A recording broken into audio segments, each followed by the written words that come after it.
notre pré-cleste. Les personnes qu'il veut, quel genre de personnes sont-elles? Ce qu'il veut, c'est des personnes saintes, croyantes. Le pré-cleste a besoin de personnes saintes, qui ont foi en lui, une descendance qui croit en lui. Regardons. Au commencement, il y avait un homme, appelé fils de Dieu, se dire. Adam que Dieu a créé lui-même de la poussière. Il a appelé Adam, fils de Dieu. Alors le pré a personnellement mis son propre esprit et l'esprit du Seigneur en Adam, au début. Combien Dieu a eu pitié d'Adam. Mais, dès qu'Adam a cessé de croire, et s'est rebelle. Dieu s'est mis en colère, et a détourné sa face d'Adam, le condamnant à mourir, et a aussi décrété que les descendants d'Adam mourraient comme lui. De plus, il a aussi décrété que toute la terre serait maudite, que l'homme mangerait sa nourriture, la sueur de son front, et que tout comme l'homme vient de la poussière, il retournerait la poussière. C'est cela. La colère est sévère de Dieu. Mais, Dieu voulant obtenir une descendance sainte, obtenir une descendance sainte qui croit en lui.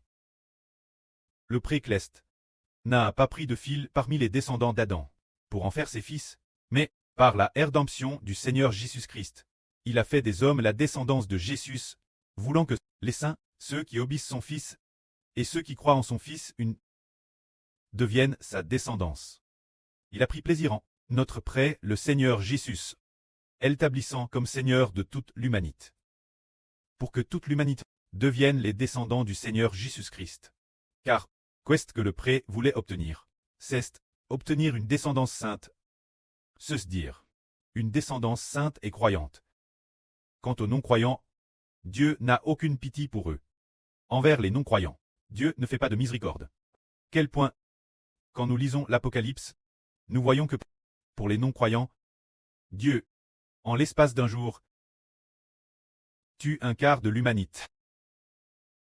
Et un jour, par l'intermédiaire de 4 anges puissants, menant 200 millions d'anges, il tue un tiers de l'humanité. C'est en l'espace d'un jour. En 1 heure, il fixe précisément 1 heure, pour détruire un tiers de l'humanité. Ces gens, elles, pourquoi ont-ils détruit? Cause de leur incrédulité. Ils étaient indrules, c'est pourquoi.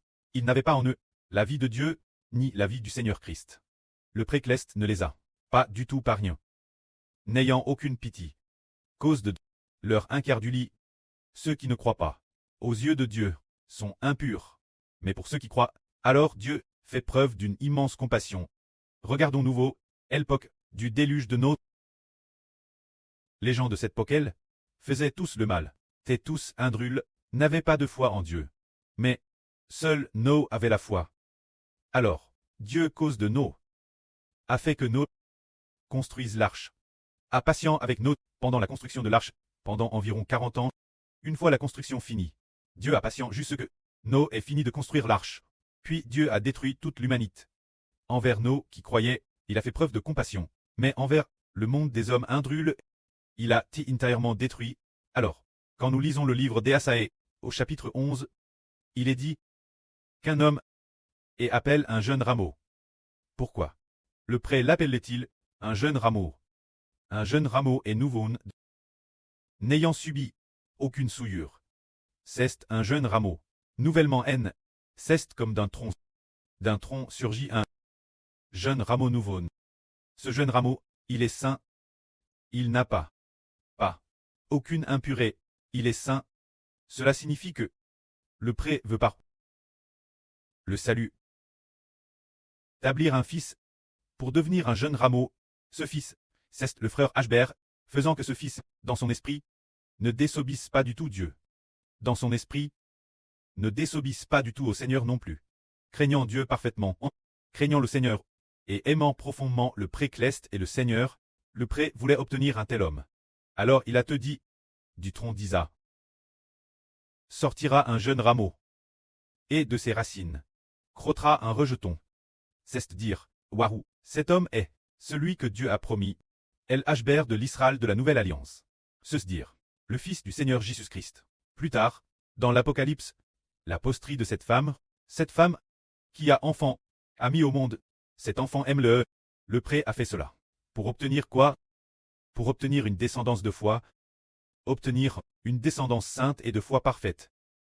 Envers ceux qui croient, Dieu fait grande miséricorde. Mais envers les ingrules, comme l'a dit Ashbert, en un seul jour, Dieu détruira un tiers de l'humanité. Et de plus, en une seule heure de ce jour. Car la Bible dit que les 4 anges puissants ont été l'ivresse et ils emmeneront 200 millions d'anges. Il est DJ DCRT. Af, tel âne, tel mois, tel jour, telle heure. De tuer un tiers de l'humanité. Alors Dieu n'épargnera point les ingrules. Frère Ashbert a vraiment vu de ses propres yeux. 3 ingrules, Dieu a fait en sorte que, frère Ashbert, voit de ses propres yeux. Dieu les détruire. Mais, parmi eux, il y avait une femme, nomme Chen Jiexin. Avant cela, frère Ashbert l'appelait sur Chen. Cette femme avait toujours un cœur indrule, mais, frère Ashbert, rempli de compassion, continuait lui enseigner la Bible, mais, par la suite, reste indrule, allant toujours vers les religions, pour coûter des doctrines religieuses erronées. Un jour, son mari a envoyé un message, frère Ashbert disant, frère Ashbert, la sur Chen Jiexin. Ed DJ retourne la maison Clest. Ensuite, frère Ashbert lui a demandé, pour quelle raison? Alors, son mari a dit, sur Chen Jiexin, est allé dans un hôtel, et s'est suicide en s'empoisonnant. Plus tard, il y a quelques jours, le prêtre a dit, dans un RVE de frère Ashbert, le mari de Chen Jiexin est sauve. Chen Jiexin ne l'est pas, cause de son incardulite. Elle est toujours reste indrule. La fin, Dieu ne lui a pas fait miséricorde, mais son mari lui est sauve. Il a te dit il y a quelques jours, le mari de Chen Jiexin, Dieu lui fait miséricorde. Il est sauve, pour quelle raison? Dieu a fait en sorte que le mari de Chen Jiexin voit de ses propres yeux sa femme, cause de son incardulite. Alors, Dieu la abandonne la perdition. Ainsi, il a connu un cœur rempli de crainte, l'avenir il croira. Et sera finalement sauve, c'est merveilleux. Le précleste, afin de faire apparaître ceux qui sont sauves, pour qu'ils deviennent ses enfants saints. Le pré a tout particulièrement créé beaucoup de personnes prédestinent la perdition. Il a créé 2 tiers de personnes prédestinent la perdition, afin que le tiers prédestin au salut voie de ses propres yeux. Les ingrules prirent. Ainsi, ce tiers restant sera prouvé par le feu, pour en faire ressortir une foi parfaite. Une fois qu'on croit, on devient saint. Il faut croire. Pour très saint, une fois saint, alors, Dieu s'en réjouit, et l'établit comme roi et prêtre. Pour devenir enfant de Dieu, une telle personne est tellement bénie. Combien ceux qui croient sont bénissent. Alors, parmi ceux qui croient, le précleste a ainsi décrété, ceux qui croient. Parmi eux, 100 000 personnes. Dieu veut une personne qui appartienne Dieu. Le reste, tous, appartiennent Héber d'Israël. Quant au précleste, pour obtenir les plus beaux parmi les croyants. Ceux que le précleste veut ne sont pas nombreux. Seulement 144 000 personnes. Les 24 anciens, les 12 toiles et le frère Héber. Ainsi, l'humanité future estime 20 milliards de personnes. Parmi ces 20 milliards de personnes, le précleste ne veut que 144 zourozor personnes. Les 24 anciens, les 12 toiles, lui appartiennent. Alors, les autres appartiennent tous Israël. Les autres sont tous croyants, mais ils ne sont pas considérés comme des pérémisses. Quand eux, ils appartiennent Israël, pour devenir le peuple de Dieu, Dieu les aime aussi. Mais, ils ne vivent pas dans le temple de Dieu. Mais plutôt, ils habitent dans divers endroits de la nouvelle terre, pour s'occuper des oiseaux du ciel, des bêtes de la terre, et des poissons de la mer. On voit ainsi que le précleste, parmi les croyants, il n'a voulu que 100 000 personnes, seulement une personne, pour devenir son prêtre, et venir devant lui. On peut voir que les personnes complètement saintes sont les seules pouvoir venir devant Dieu. Alors, quel genre de personne est appelée complètement sainte? C'est croire pleinement l'extrême. N'avoir que Dieu dans son esprit. N'avoir que le Seigneur, quand il n'y a aucune pensée parasite. Eh bien, cette personne est par Dieu, grandement bénie. Alors aujourd'hui nous disons, le précleste nous a KRS ainsi. Pour nous faire devenir ses enfants, nous établir pour devenir si nobles. Mais nous comprenons que le précleste Yahvé, qui a créé toutes les choses de l'univers, est le grand Dieu. Ceux qui peuvent venir devant lui, ceux qui viennent, ces CTS, doivent être complètement saints. Parce que, l'année dernière, un jour le prêtre a dit 2 reprises que tous ceux qui viennent devant le grand prêtre, le frère Héber, sont tous des personnes qui appartiennent entièrement Dieu pour que ce soit possible. Alors, Le frère Heber a dit cela. Et puis, le Saint-Esprit a fait entendre au frère Heber, là sur Tong Tong, lui dire. Je sais, je sais. Elle a dit en dialecte du Sichuan, je sais, ce qui signifie, j'ai compris, j'ai compris. Plus tard, en effet, là sur Tong Tong, a eu l'opportunité de venir au CTS du frère Heber, pour faire ensemble, le Saint Ministre, alors est-ce qu'elle, appartenant entièrement Dieu, appartenant entièrement, sans aucun divertissement. Pour elle, pas du tout. Aucun attachement au monde. Seulement Dieu, le Seigneur, c'est ce que veut le pré-Clest. Lui appartenant entièrement et uniquement, tout l'intérieur. Seulement des gens de Dieu peuvent être dans le temple de Dieu.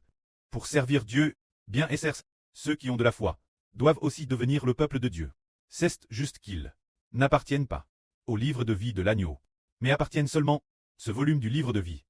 Qui revient Ashber d'Israël, revient Ashber, le Fils de Dieu et du Seigneur, pour leur permettre de prendre soin des animaux de la terre. Et parmi les enfants du frère Ashber, ceux qui sont extrêmement saints, le pré-Clest, laisse le frère Ashber tenir le sceau du Dieu vivant. Ce qu'elle est en disant, celle, ce frère, est destin servir le pré-Clest Jéhovah, est offert au pré-Clest Jéhovah, et au Seigneur Jésus-Christ, saint. Les pérémis, cette sûre est celle. Elle est aussi extrêmement sainte, offerte au pré-Clest et au Seigneur. Les pérémis, c'est-à-dire de consacrer ce qui est extrêmement saint, croyant, de ce qui est particulièrement bon, de ce qui appartient entièrement Dieu. Pour le donner Dieu, c'est ce que nous voyons dans l'Apocalypse. Dieu enseigne ainsi. Alors, quand le frère Ashber offre les personnes Clest, toutes Dieu. Dieu a alors le royaume pour gouverner le monde, l'autorité pour gouverner le monde. Et le royaume de Dieu, tous donnent au frère Ashber. C'est l'enseignement du pré dans la Bible. Aujourd'hui, nous disons le frère Ashber en personne. Parmi les personnes qu'il a personnellement enseigne, il y a DJ, 3 personnes dont Dieu a pris la vie. C'est-à-dire les non-croyants, qui ont été en port. Les non-croyants, Dieu ne l'épargnera absolument pas. Le pré a aussi dit cela. Les non-croyants deviendront des personnes privées de miséricorde. Il y a eu une période l'année dernière par le Seigneur Jésus-Christ, TTRS en colre, et a dit travers le frère Ashber, mettez dehors ces 30 non-croyants. Chassez-les tous. Durant ces 1 ou 2 jours, l'Esprit du Seigneur a également fait entendre une voix de colre, disant là sur Jaouan. Les non-croyants, chassez-les tous, sans aucune pitié. Alors, un jour de cette année, il a te dit nouveau. Dieu n'aime pas les non-croyants, il n'aime pas ceux qui ont peu de foi, il a te dit, Dieu n'aime pas ceux qui ont peu de foi. Et de notre bouche, ne devons pas prononcer des paroles d'incrédulite. Dormez, des paroles d'incrédulite. Ashber dit, ce que l'on appelle des paroles impures. Toutes les paroles d'incrédulite sont impures. Quand l'homme impur, ingrule, non seulement il se souille lui-même, mais il souille aussi les autres. En amenant les autres ne plus croire en Dieu, disons-nous, les paroles d'incrédulite, nous ne les dirons plus. Celles d'incrédulite, les paroles de faiblesse, nous ne les dirons plus. Car cela ne plaît pas Dieu. Nous devons prononcer des paroles de foi. Madame, si nous sommes DJ Atacus par Satan, et sur le point de rendre le dernier soupir, nous devons aussi prononcer des paroles de foi. Par exemple, lorsque notre corps souffre DJ, que le diable a DJ attaque, et que le diable, travers ses agents, veut nous tuer, et qu'il ne nous reste que quelques minutes vivre, si nous pouvons encore parler, nous dirons, Madame, si nous mourons, le Seigneur nous ressuscitera bientôt, nous vaincrons immédiatement. Madame, si nous sommes poussés à ce point, nous devons aussi prononcer des paroles de foi, afin de plaire Dieu et au Seigneur. Que la gloire soit auprès et au Seigneur. Amen.